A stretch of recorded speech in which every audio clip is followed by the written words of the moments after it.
Hey guys, tonight we stand in a dim hospital room where the beeping monitors have just flatlined.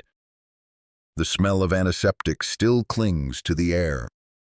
A man's lifeless body lies on the gurney, his eyes wide open, but empty. So, before you get comfortable, take a moment to like the video and subscribe, but only if you genuinely enjoy what I do here. Drop your city and local time in the comments so we know who's listening tonight. Now, dim the lights. Maybe turn on a fan for that soft background hum. And let's ease into tonight's journey together. Part 1. The Final Pain. I remember the night vividly, though I wish I could forget. It started with a burning sensation in my chest. Not like heartburn. Not like anxiety. No, this was deeper. It was as if something inside me was unraveling like a thread, being violently pulled from the center of my being. I stumbled to the bathroom mirror, clutching the sink, hoping to see something, anything that could explain it.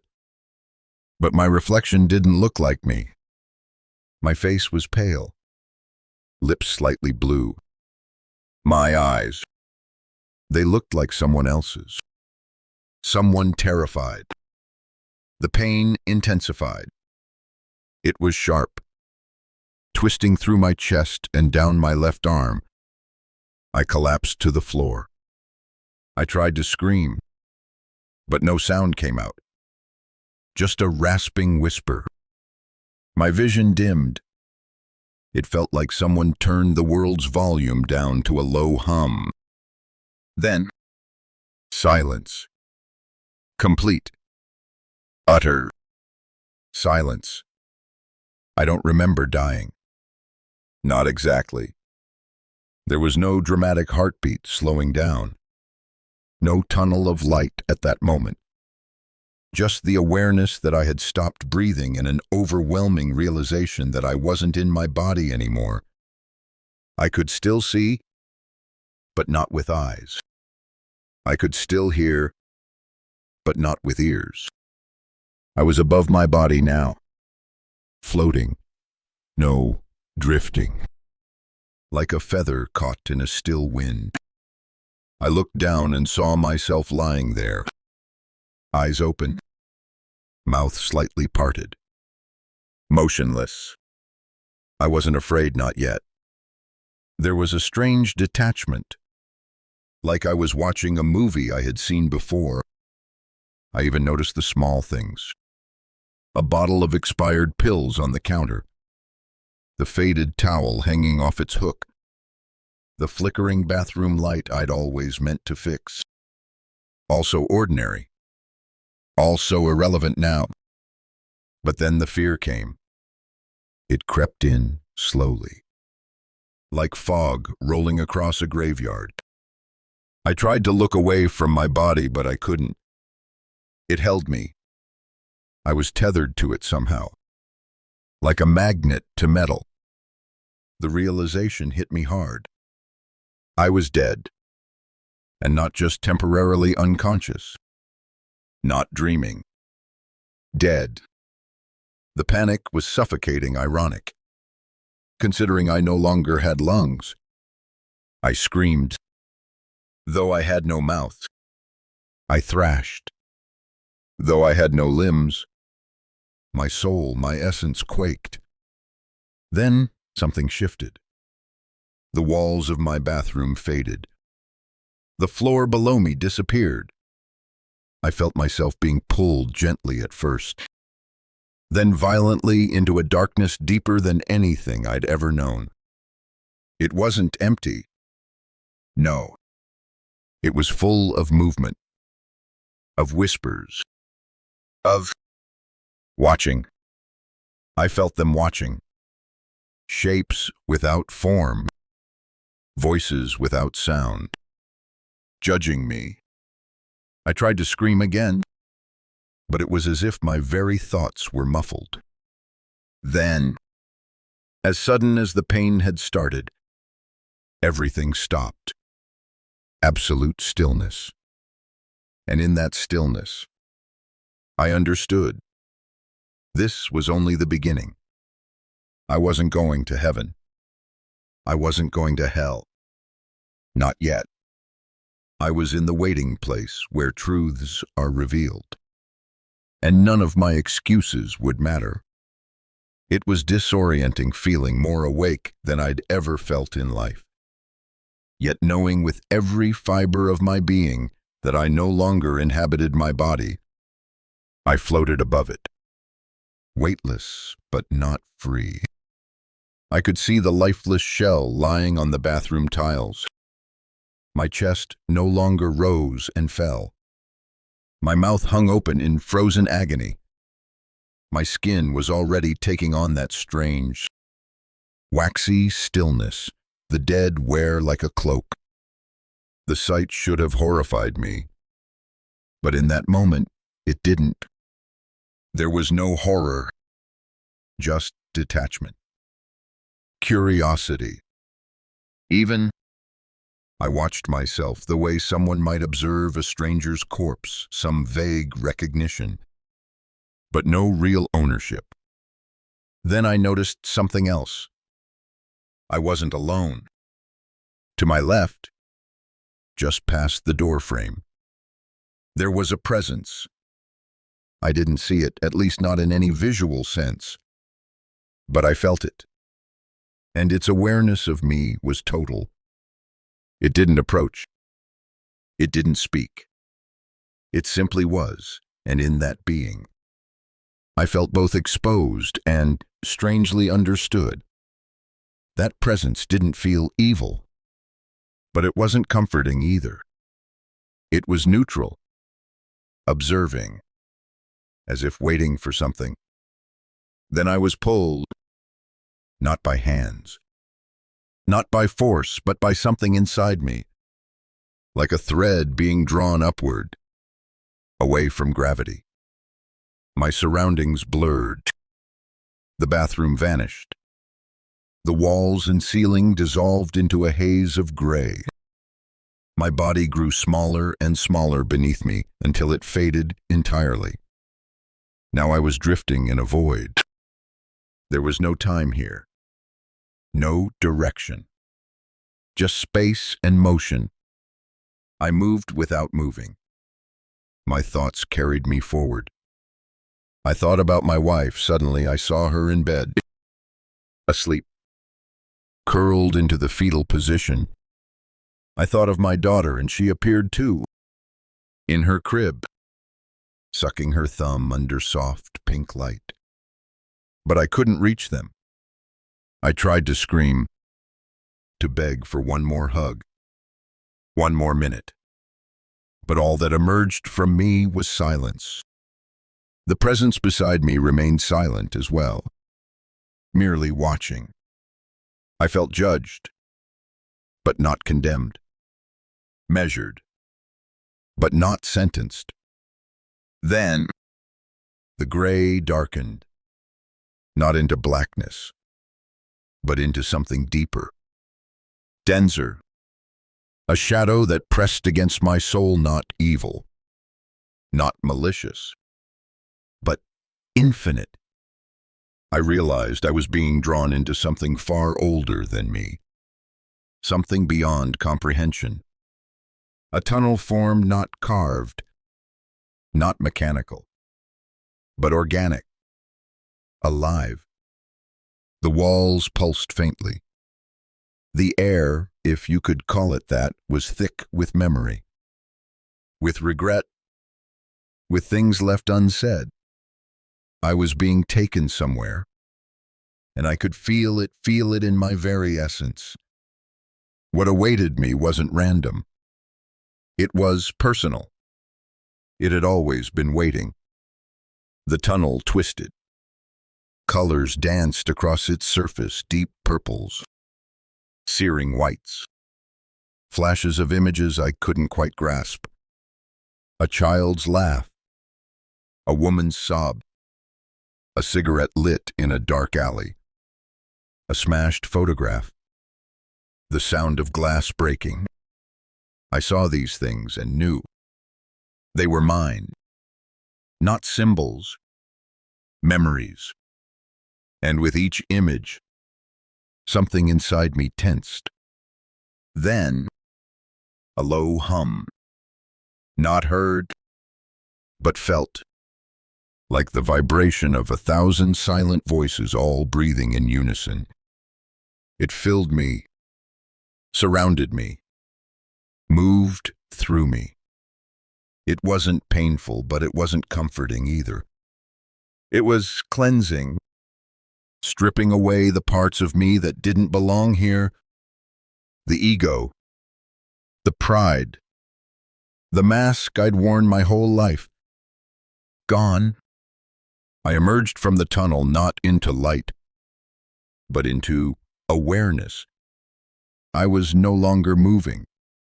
I was suspended in a space with no beginning or end. There was no floor, no ceiling, just presence. The presence from before was still with me. But now, it had changed. It was brighter. It began to glow. And I knew without being told, without any voice or word, this was not a presence. This was a being. And I was about to be shown the truth. Not about the world. Not about others. About me. The transition happened without warning. One moment, I was suspended in that eerie stillness. The next, I was plummeting, falling not downward, but inward, spiraling. The space around me twisted into a tunnel. But this was no earthly construct. It wasn't rock or dirt or clouds. It was made of something sentient, fluid, yet unyielding, blacker than black, with streaks of violent red and violet pulsing like veins through its walls. And I wasn't alone in that tunnel. There were whispers, thousands, millions of voices. They didn't speak in languages. They wept. They pleaded. They howled. Some called for mercy, others for vengeance. And some just screamed. Endless, hollow screaming, echoing through the spirals like wind in a bottomless canyon. I tried to stop myself, to cling to something, but there was nothing. No ledge, no wall, no up, no down, just falling. And the knowing, because somehow, in that descent, I knew exactly what was happening. I was being taken to see the truth, not the version I told myself, not the curated memories I used to justify my choices. The real truth, and I would not be able to look away. As I fell, visions began to flash, not dreams, not hallucinations, memories, mine, but not as I remembered them, not from my perspective. No, these were shown through the eyes of others, people I'd hurt, moments I'd buried. I saw my teenage self laughing as I lied to my father's face, his trust breaking in his eyes. I felt what he felt. I saw the time I humiliated a friend in front of others to make myself feel superior, and I felt her pain. The way her cheeks burned, the silence that followed, the shame she carried into adulthood. Each vision was like a scalpel to the soul, and each cut bled something precious. I screamed into the tunnel, begging it to stop. Please. I'm sorry. I didn't know it hurt them like that. But the tunnel didn't care for apologies. Because this wasn't punishment. This was revelation. I felt every unspoken word I'd withheld from my wife when she needed love. Every broken promise I'd quietly buried under busyness. Every moment I chose silence over courage. I lived them again, but this time, without the filters of my ego. And then came the cold. A sudden drop in temperature, as if I'd been plunged into an abyss of ice. The darkness around me thickened. The tunnel no longer spun. It narrowed, tightened, closed in like a throat constricting. I could hardly breathe. I wasn't being crushed physically, but spiritually. The weight of my own actions pressed in from every direction. And through it all, the voices. Now they began to chant. Over and over.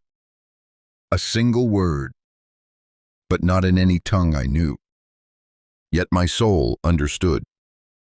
Accountability, not judgment, not condemnation, but responsibility. That was the word echoing in my core. I began to weep not from fear, not from the cold, but from clarity. I saw what I had done, who I had become, and it broke me. It broke something in me that had needed breaking for a long time. Just when I thought I would shatter completely, when I welcomed the collapse, a light flickered ahead. Small, distant, but steady. And I knew the tunnel was ending. But the judgment, that was only beginning. The light grew. It didn't rush toward me, it waited. Still and patient, as if it had always been there, waiting for me to arrive. And as I moved closer, I began to feel something change. The pressure that had crushed me in the tunnel lifted, slowly, like a heavy fog thinning after a long, endless night. But in its place came something worse. Clarity. The light did not burn. It revealed, and as it expanded, it pulled memories out of me. Not just events, but feelings, thoughts, intentions. They didn't flash like a film reel. They unfolded around me, living, breathing recreations of moments I thought I'd forgotten or forgiven myself for. But the light remembered, and it wanted me to see. The first scene appeared like mist forming into shape. I was 8 years old, hiding behind the garage after stealing money from my mother's purse. I remembered the thrill, the guilt, but now I felt her side, her confusion, the look of disappointment she tried to hide, the way her voice cracked when she asked if I'd seen it, and how I lied casually, confidently training myself in dishonesty for the first time. Then another. I was 15, mocking a boy in school for the way he dressed. Everyone laughed. I felt powerful. But now I felt his isolation, his humiliation, how he went home that day and cried in his room, how that moment cemented a belief that he wasn't worthy of kindness. Each scene bled into the next. The moments stacked faster and faster. A careless insult to a coworker, a white lie to avoid an obligation, walking past a homeless man, pretending I didn't see him. Not crimes, not evils, but choices. And each one had weight. The light didn't accuse. It simply played the truth. And the worst part, there were no distractions here. No justifications. No ego. I couldn't say I was tired, or they deserved it. Because here, Intent mattered, and every selfish motive was stripped bare. The sequence accelerated. My marriage, my failures as a father, my betrayals, big and small.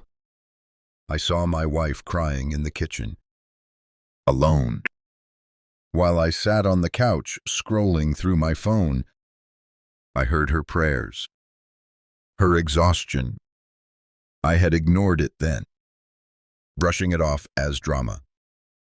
Now I felt it all deeply, like acid on the soul. I wanted to look away, but I couldn't. The light held me. Then came something new. The memories began to play in reverse. Moments unraveled. Scenes backed up. Words unsaid. Choices unmade. But not to comfort me, to remind me, because each moment I saw backward was a fork in the road, a chance I had, an opportunity for kindness. Truth, sacrifice, wasted. I saw who I could have been, and I wept not for what I had done, but for what I had never become. And the being still present, still silent, stood near. Its light didn't fade, but it pulsed, as if in sync with my grief. Still, no judgment, no rage, only this overwhelming sense of sorrow, not from it, but for me. It wanted me to understand, not to fear it, but to know that what I did mattered. Every word, every silence, every choice of selfishness over love. Here, in this place where all pretense died, I saw that sins weren't just rule-breaking. They were relational. They were wounds, scars on the hearts of others and on my soul. And now I carried every one of them like weights on my spirit. There was no hellfire, no demons, just the agony of unfiltered truth. And I was only halfway through. The light swelled, reaching out like a tide, gentle, but absolute. I was no longer falling, no longer spiraling. I stood, if you could call it standing, in a space beyond form, a place that didn't obey physical laws, yet felt more real than the life I had left behind. Then it happened. The being revealed itself, not by stepping forward, not by forming from mist or cloud. It was simply there. And it was light. But not light like the sun. Not harsh. Not blinding. It shimmered with warmth, intelligence, and something else, something I didn't expect. Grief. This was not a cold judge. This was not a distant deity. This was a presence that mourned not for itself, but for me. And in that moment, I knew, without a shred of doubt, this was God, but not the God I had imagined. Not the angry old man in the sky, not the distant force from philosophy textbooks. This God was infinite and personal. He saw me, knew me, all of me, every layer of pride, every secret thought, every shameful longing I never dared to say aloud. He saw it all, and he did not turn away. But neither did he smile. His presence pressed into me like the weight of galaxies, not crushing, but undeniable. I expected words, a voice like thunder, a declaration of guilt. But he didn't speak. Instead, he allowed me to feel. His gaze, if you could call it that, penetrated to the deepest parts of who I was. and from him flowed understanding so total, so overwhelming, that it tore apart every lie I'd ever told myself. I understood that he had watched every moment of my life not as a warden, but as a father, a wounded father. Not because I had broken rules, but because I had broken people. And in doing so, I had broken myself. He showed me flashes not of punishment, but of possibility, who I could have been, who he designed me to be.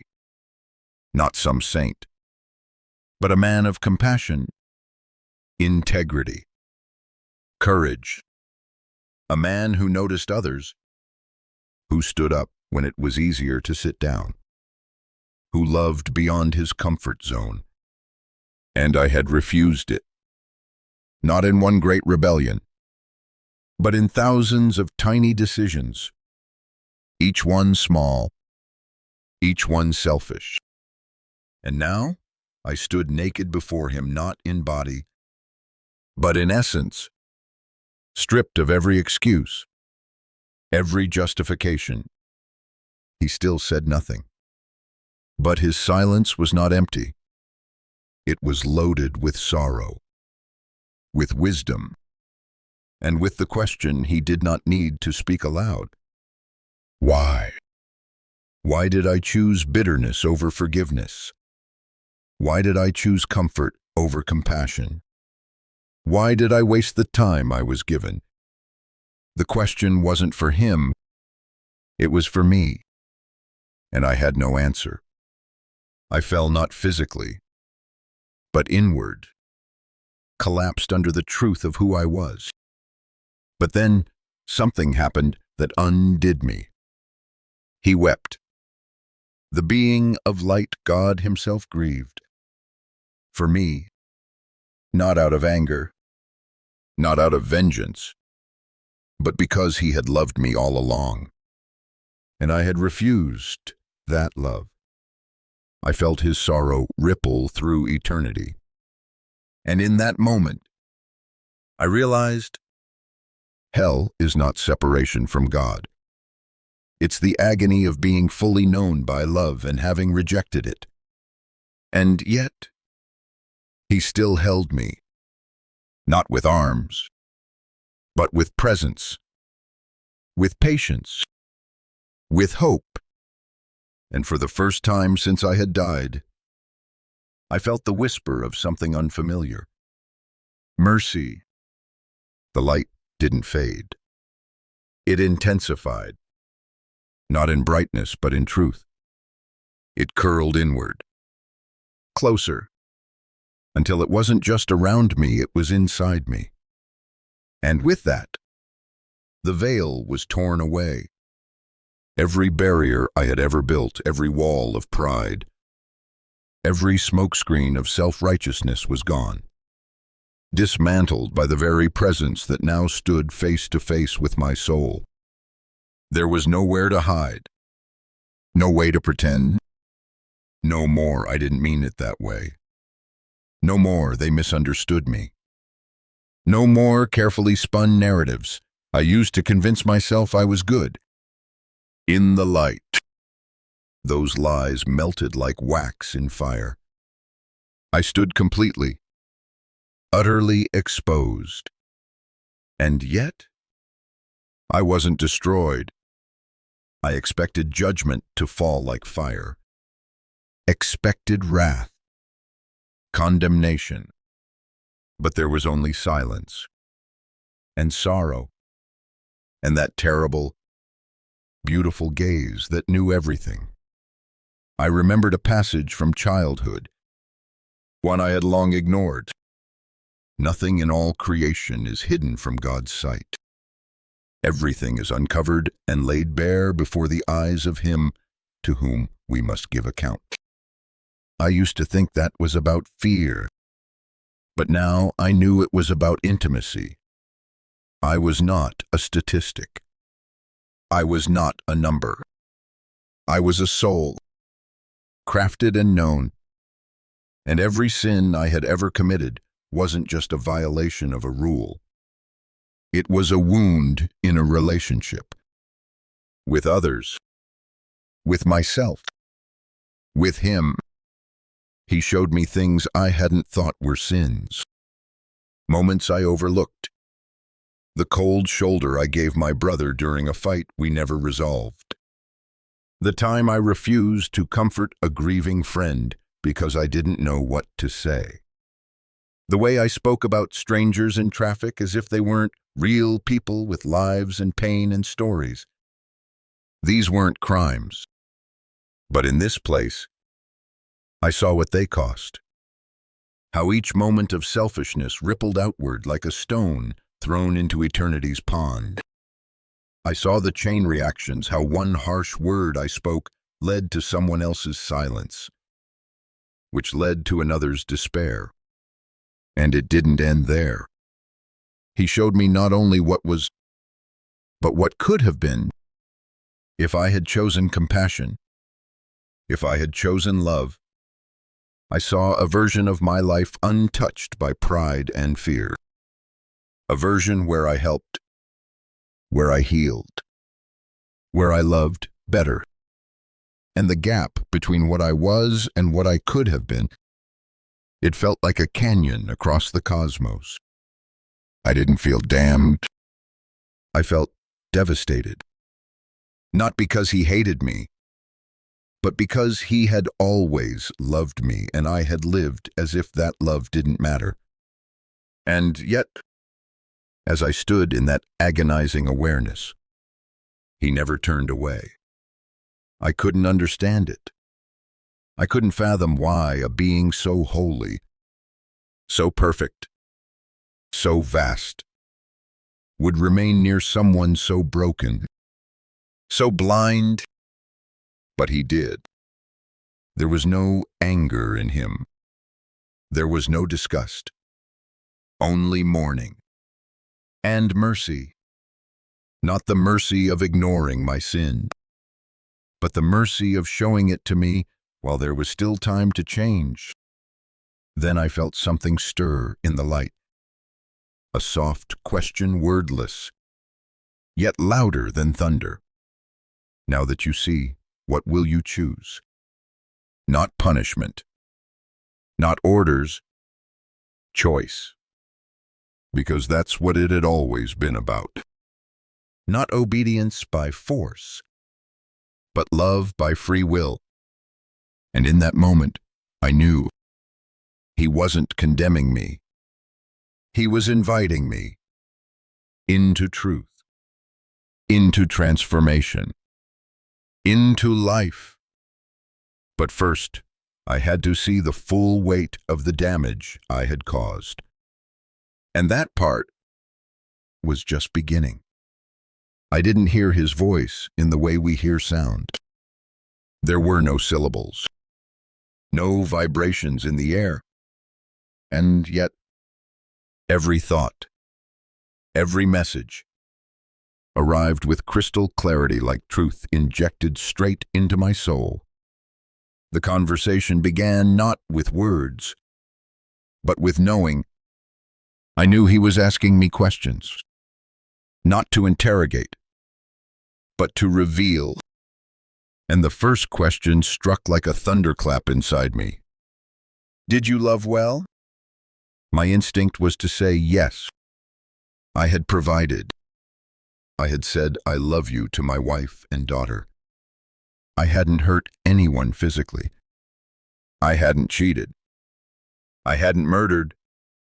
But the question wasn't about avoiding evil. It was about choosing love. And I knew the truth. I hadn't. I had loved when it was convenient. When it didn't cost me anything. When it made me look good. But I hadn't loved well. Then another question came, heavier than the first.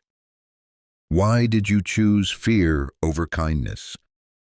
I saw the moments he referred to, all the chances I had to speak up for someone being mistreated and didn't. All the times I stayed silent when a friend confessed pain. because I didn't want to get too involved. All the strangers I ignored because I was too busy, too tired, or too afraid to look foolish. Fear had been my master, not God, and I had obeyed it with a quiet, lifelong devotion. I wanted to explain, to say I was tired, or scared, or that I didn't know what to do. But in his presence, explanations died on the lips of the soul. He didn't need reasons. He needed honesty. And he already knew the answers. Then came the hardest question of all. What did you do with the time I gave you? Time. That silent currency we all spend. He showed me the ledger of my life. Not the way I counted it by years, jobs, promotions, but by moments. Heaven doesn't measure time in hours. It measures it in opportunity. I saw every second I wasted on pettiness, on grudges, on endless scrolling and distraction. Each precious day I had been given as a gift, tossed aside as if it were infinite. I wept, because I saw now that time wasn't just hours passing. Time was sacred. Time was life. And I had squandered it. Still, he did not shame me. There was no voice of condemnation, only sorrow and invitation. You still have a choice. I was stunned. Even now, after all he had shown me. Yes, because this place, this judgment was not about punishment. It was about reckoning and reorienting. Then, he showed me something I didn't expect. A scene from the future. Not a grand prophecy. Just a possibility. A quiet moment. Me, sitting beside a sick neighbor, listening. Me, writing a letter to my daughter not about success, but about character. Me, waking up with gratitude, not bitterness. Simple things. But in heaven's eyes, they were everything. Because every act of love echoes. Every selfless choice becomes a symphony in the eternal. And I had been deaf to the music. Until now, I dropped to my knees spiritually. If not physically, not to beg, but to surrender. I whispered from the deepest part of my being, please let me go back. Not for me, but to love better. He didn't answer, but I felt the light shift. Not away, forward. And I knew the choice would be honored.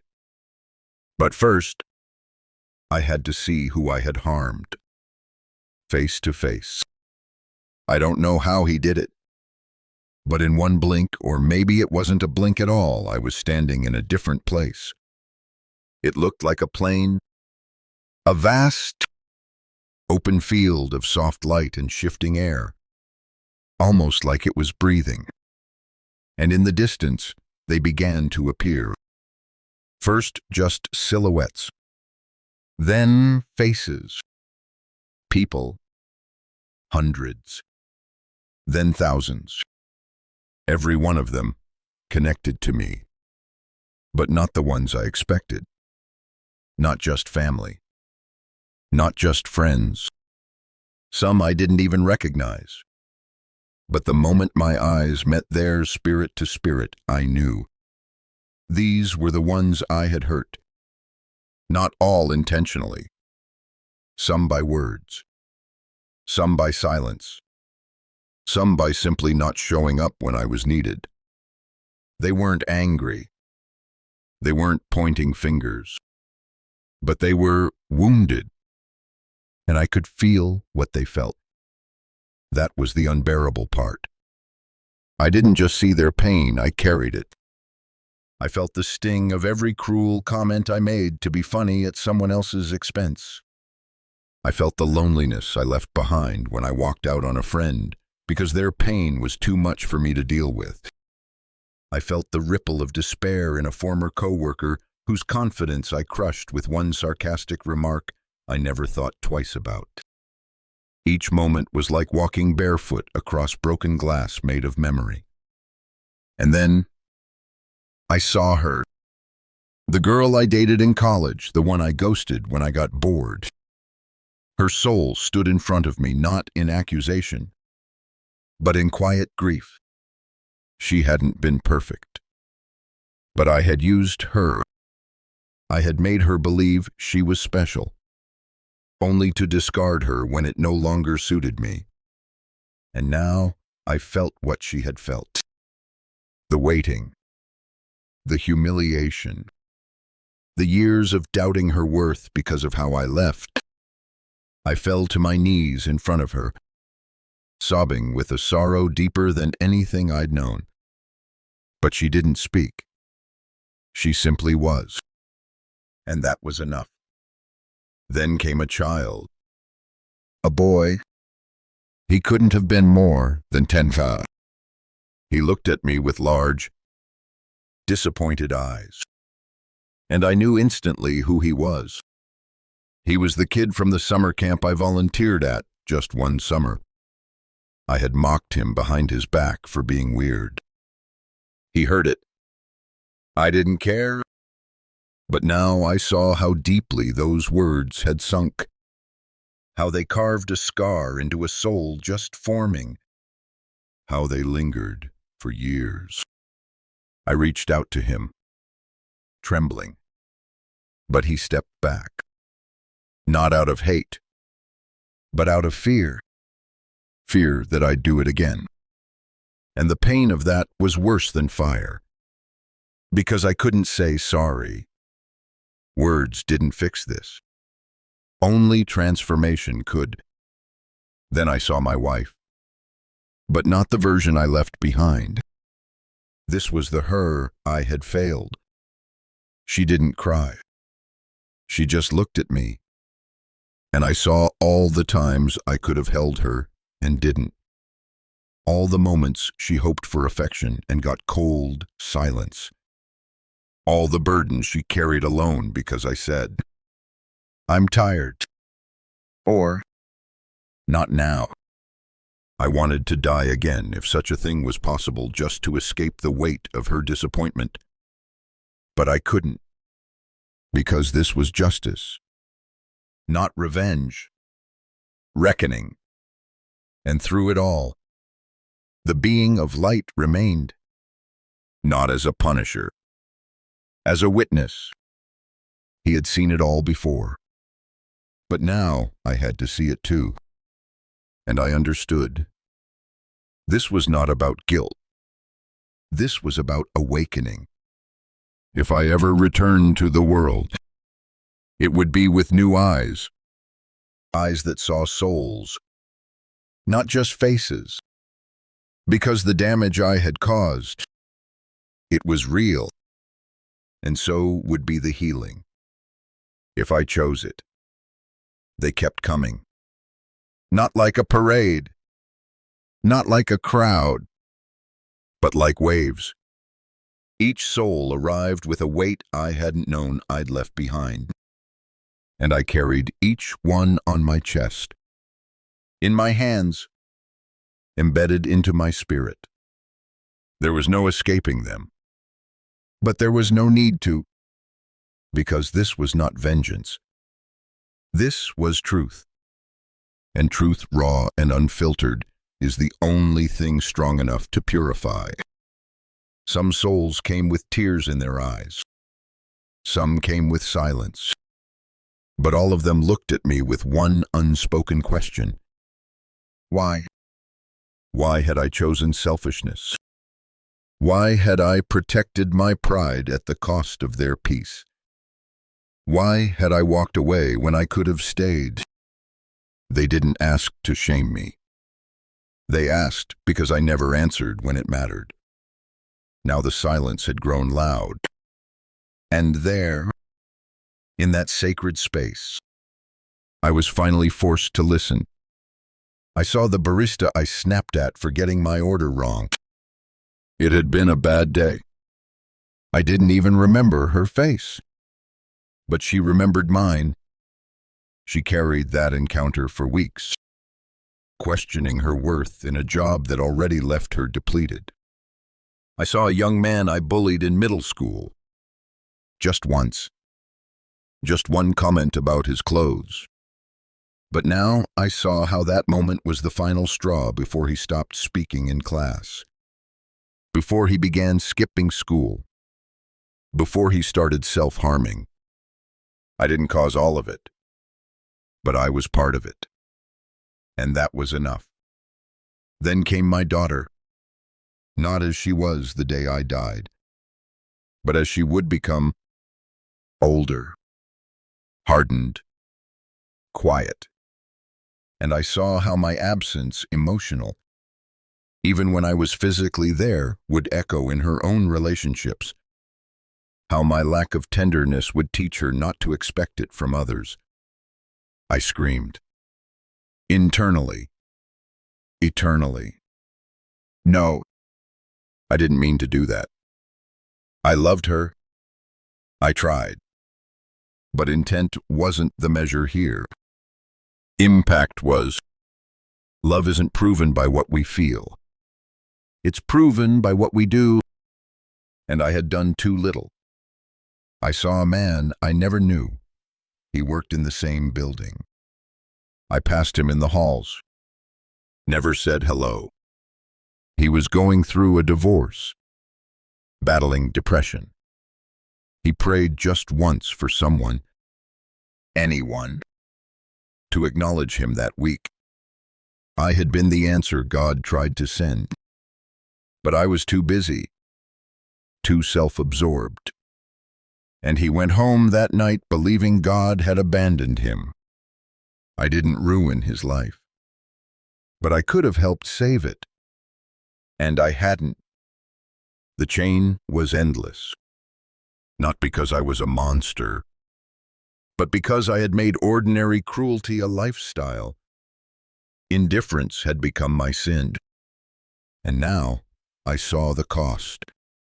Every soul was a mirror, not showing me what they had done, showing me what I could have done for them and didn't. And still, they did not hate me.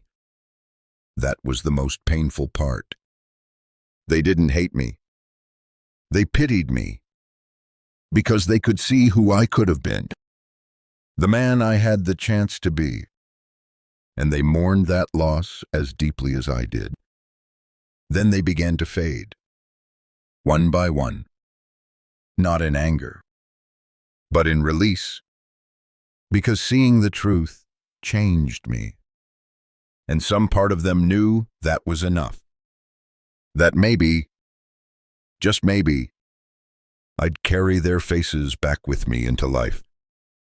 If I was given another chance. I stood there, in the emptiness left behind, trembling, and I whispered, "Please, let it matter. Let their pain not be wasted." The being of light responded not in words, but in presence. And the next part of my journey began. I had thought the worst was over. I had faced my sins, felt their consequences, stared into the eyes of the people I had hurt. But then the light shifted again. And what came next was colder, heavier, because now I was being shown the sins I never committed. The ones I didn't see, the ones I ignored, the sins of omission. It began with stillness, not silence, not darkness, stillness, a space where the air itself seemed to hold its breath. And in that silence, a question echoed not from the being, but from within myself. What good could I have done, but didn't? And then I saw them. Moments. Missed. Wasted. A man crying in a parked car, his face in his hands. I had walked by, seen him, felt the nudge in my gut. I told myself, it's none of my business. He had planned to take his life that night. If I had just knocked on the window, spoken one word, the outcome could have changed. I saw a charity letter I tossed in the trash.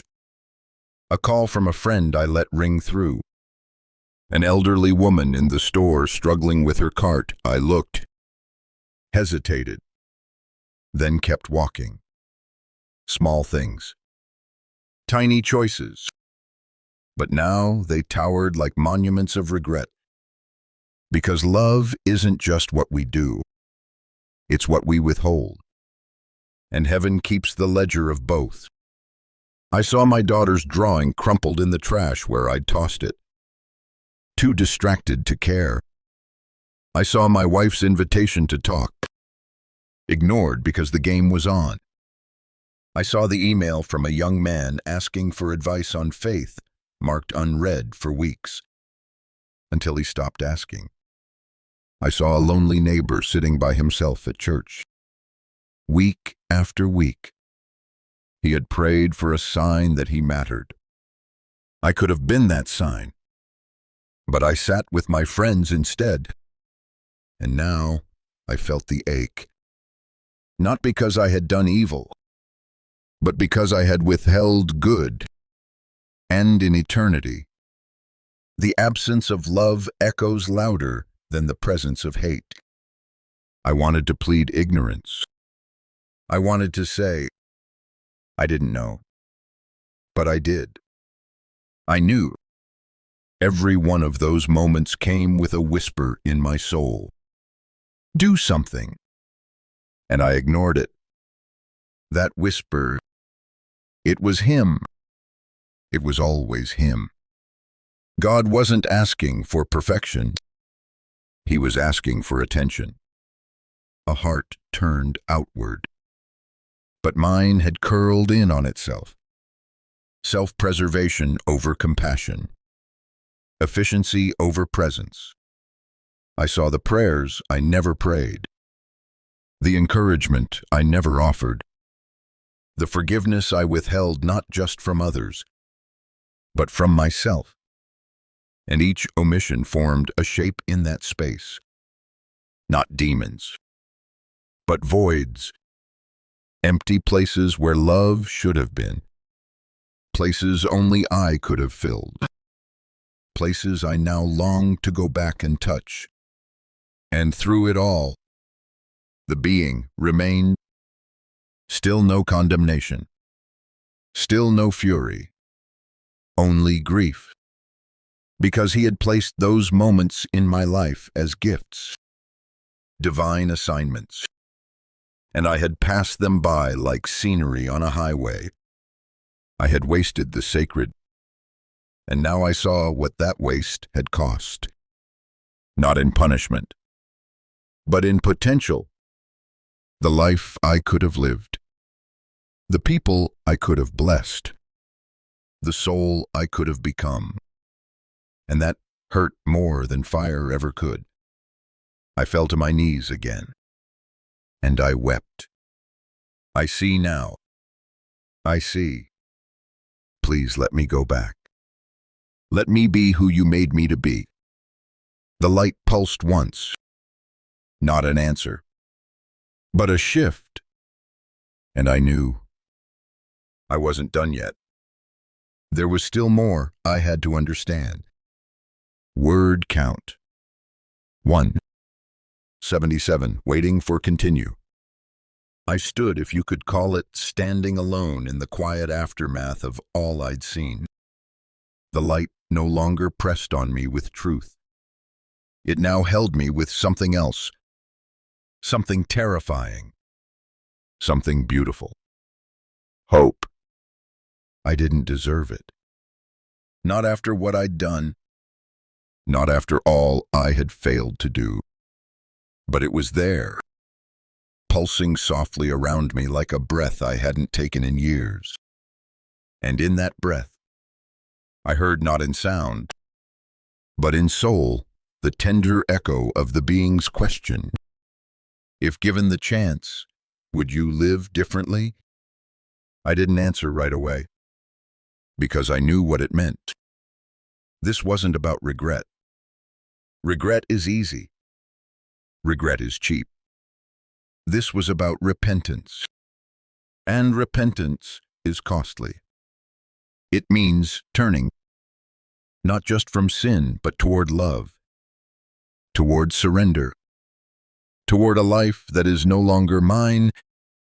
So I stood there, trembling, and let the answer rise not from guilt, but from something deeper, from longing. Yes, I whispered. Yes, not because I want to escape this judgment, but because I want to be worthy of your sorrow. I want to make it right. And that's when the light changed. It didn't grow brighter. It grew closer. It wrapped itself around me, not to carry me, not to erase me, but to seal something inside me. A knowing that I had been seen completely, that I had been broken utterly, and that now I was being invited to become whole, not through pride, not through performance, but through repentance. I saw what repentance actually looks like. It's not saying sorry with downcast eyes. It's looking someone in the soul and saying, I will do better, and mean it. It's calling your enemy's brother. It's returning what you stole. It's leaving your comfort to comfort someone else. It's writing that letter, making that phone call, admitting aloud, I was wrong. Repentance is raw, but it is sacred. And in that moment, the being gave me a vision, not of punishment, but of possibility. I saw myself waking up in a hospital bed, sweaty, shaking, weeping. I saw myself holding my wife's hand, not for her sake, but for mine. I saw myself kneeling at my daughter's bedside, tears dripping onto her blanket as I whispered, I see you now. I love you. I will never be half present again. I saw myself writing names down, people I owed apologies, healing, love. And I saw myself following through, not to earn redemption, but because love, once truly seen, becomes impossible to ignore. I looked back toward the being. Still no face, still no form, but a presence more real than anything I'd ever known. And I understood, without question, I was being forgiven, not because I had begged, but because I had seen, and true seeing always leads to true change. The light around me began to shimmer. A ripple ran through the fabric of this space like heaven itself was holding its breath. The invitation was complete. The question had been asked. My answer had been given. And now, I had to go back, not as the man I was, but as the man I had been created to become. The light, once eternal and unchanging, began to shift, not dim, not disappear, but withdraw, like the tide returning to its source. And I felt something strange, something I couldn't comprehend at first. Loneliness, not abandonment, just the ache of knowing I was about to leave perfection, leave clarity, leave him. The being didn't speak. He didn't need to. I knew what was happening. The time had come. The judgment was complete. The mercy had been given. And the door was opening again. But before I returned, I was shown one last thing. Not a memory. Not a vision of the past or a blueprint of the future. But something deeper. A single, sacred truth. You are loved. But you are responsible. Those words were written into me, carved not with blade, but with glory. And as I held them in my spirit, the light began to fold away from me like wings retracting. That space, the realm between death and life, began to close. But the knowledge remained. It would not be taken from me. Could not be. I watched as the planes of souls, the chambers of memory, the being's radiant presence all began to dissolve into a golden mist. And I wept. Not from fear, not from guilt, but from gratitude. Gratitude that I had been allowed to see what most never glimpse. Gratitude that my heart had been broken in the holiest possible way. And then came the pain. Not emotional. Physical. A searing heat surged through what I now recognized as my soul, reconnecting it to a body that suddenly felt far too small, like trying to squeeze the universe back into a thimble. My spirit thrashed, not in rebellion, but in shock. I wasn't sure I could return. I wasn't sure I should. But I knew I must. And in that last moment, as the light retreated beyond the veil, he whispered one final thing. Do not waste it. Then everything exploded into sound, into chaos, into breath. I gasped. Air tore through my throat like fire. My body convulsed on the floor. Voices screamed. Hands pressed on my chest. The smell of antiseptic, sweat, and panic invaded my senses. And I was alive. But something was different. Not just in my body, in my being. Because I had carried something back with me. A commission, a memory, a calling that would never, ever let me forget that I had seen God, and He had shown me my soul. When I came to, I was surrounded by chaos, voices shouting, hands moving, the sting of an IV digging into my arm, blinding lights above me fluorescent, sharp, cold. But I wasn't afraid. I wasn't even confused. I was awake, not just in body, but in spirit. The people around me, doctors, nurses. My wife looked at me like I was a ghost. Maybe I was, because the man who had left that body an hour earlier was not the one who had returned. And I knew, with a certainty deeper than logic, I had been given a second chance, not just to live, but to love. And I made a promise, right there in that hospital bed, tears streaming down my cheeks as my wife gripped my hand like a lifeline. A promise not to waste this mercy, not to pretend it had been a dream, not to explain it away as some chemical hallucination or trauma response. No, this was real, more real than anything I had ever known, and it demanded a response. So I began to speak. At first, in whispers, then louder. I told my wife everything. Every vision, every soul, every truth. She cried, but not from fear, from recognition. She said I looked different, sounded different, like something ancient had been carved into my eyes. And she was right. Because I was not the man who went to bed that night expecting a normal tomorrow. I was the man who had stood in front of God's perfect presence and lived to tell about it. But more than tell, to change. So I made vows not just to God, not just to my family, but to myself. I would listen more than I spoke. I would forgive faster than my pride wanted. I would love without condition.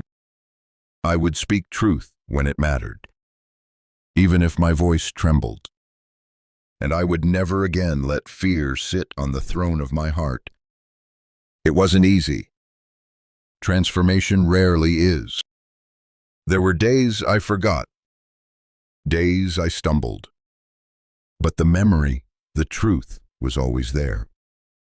In the quiet moments, in the flicker of pain in someone's eyes, in the laughter of my daughter when I was truly present, in the tears of a stranger I finally took time to see. Those were the echoes of eternity. Proof that the experience wasn't just for me. It was for them, for you, for everyone. Because this world isn't waiting for perfect people.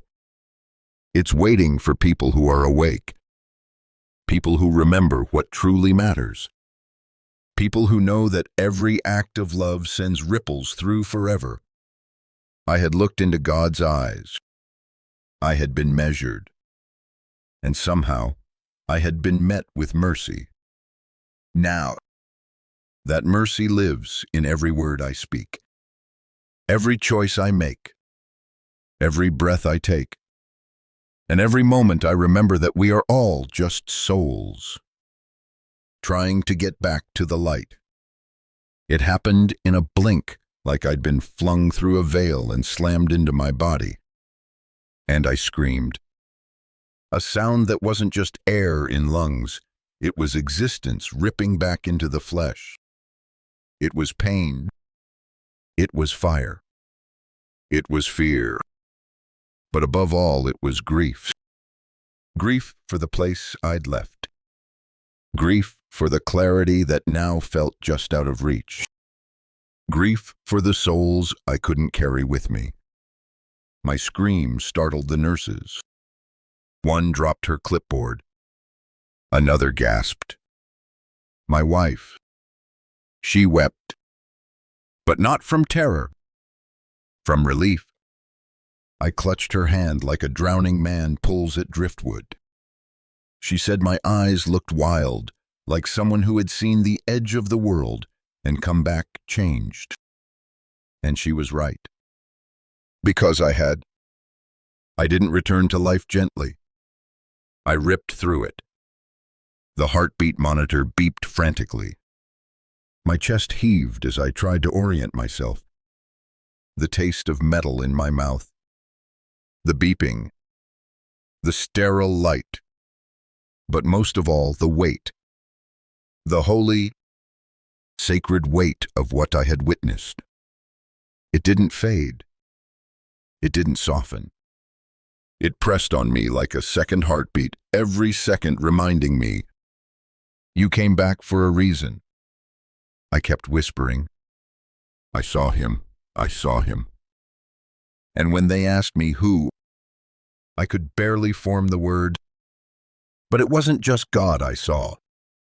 It was myself. The real self. The one stripped of excuses. The one who had been judged and not destroyed. I was terrified to sleep that first night in the hospital. Not because I feared death, but because I feared forgetting. Because forgetting is the greatest danger to the soul. So I forced myself to remember every face, every wordless message, every moment of sorrow and hope. And I made a promise again. Not with tears this time, but with resolve. I would live different. I would see people, not just their names, not their roles, their souls. I would notice the moments where love could enter and choose to open the door. Because that's what repentance looks like in the land of the living. Attention to God, to people, to every sacred, fleeting moment. And I would speak to anyone who would listen, even if they rolled their eyes, even if they walked away, because what I experienced wasn't mine to keep. It was a gift meant to be poured out. And every time I tell the story, every time someone hears the truth and begins to look inward, the light I saw flickers again, however faintly, in this world. So if you're listening now, and your heart is aching, if something inside you is stirring, trembling, remembering something you've never seen, that's the whisper I ignored for too long. Don't wait.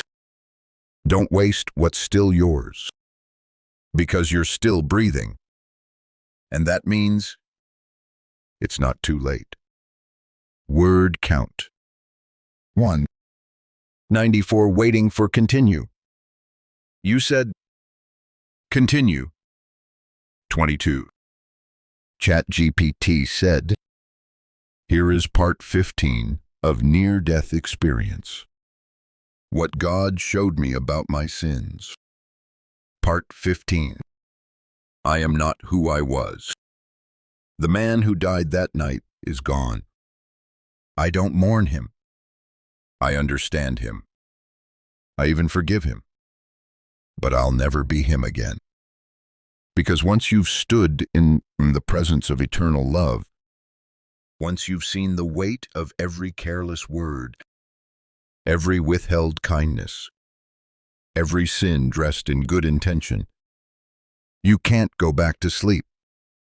You won't. Since returning, my days are quieter, not because I have less to do, but because I do everything more deliberately. I rise earlier. I listen longer. I speak softer, though. When truth must be spoken, I do it without fear. I look people in the eye now, because I see them. I see the little girl in the cashier who was never hugged enough, the lonely teenager and the grumpy man at the DMV, the bruised heart hiding beneath every sarcastic coworker. I see souls, and that vision, that divine lens I was given in the space between death and life, has never left me. Every morning, I ask, who needs to feel seen today? And then I go, not perfectly, but purposefully. I hug my daughter longer, not just because I love her, but because I might not have returned. And she deserves a father who's awake. I pray more now, not with polished words, with honesty, even when I'm angry, especially when I'm afraid, because I learned that God doesn't need my performance. He wants my presence. And most of all, I no longer fear death. Not because I've beaten it, but because I've understood it. Death is not the end. It's the unveiling. And when that veil lifts, the only thing that matters is who you became. When love asked you to choose, did you speak when silence was safe? Did you give when selfishness was easier? Did you forgive when bitterness was justified? Those are the questions that echo in eternity. Not did you succeed? Not did you impress? Only did you love? So I live by that now. And every moment I feel that old fear creeping in, I return to that light, not in memory, but in movement, in action, in surrender. And I carry the faces I saw with me, those I hurt, those I helped, and the one who wept for me. And I whisper to them all every day, I remember you. I remember what I did. I remember what I almost lost.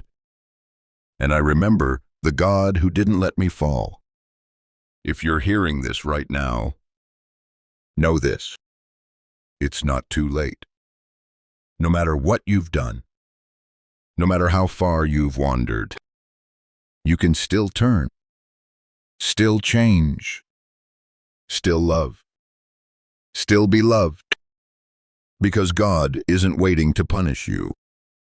He's waiting to reclaim you. And if you let Him, He will show you who you really are, and it will undo you. Only so He can remake you.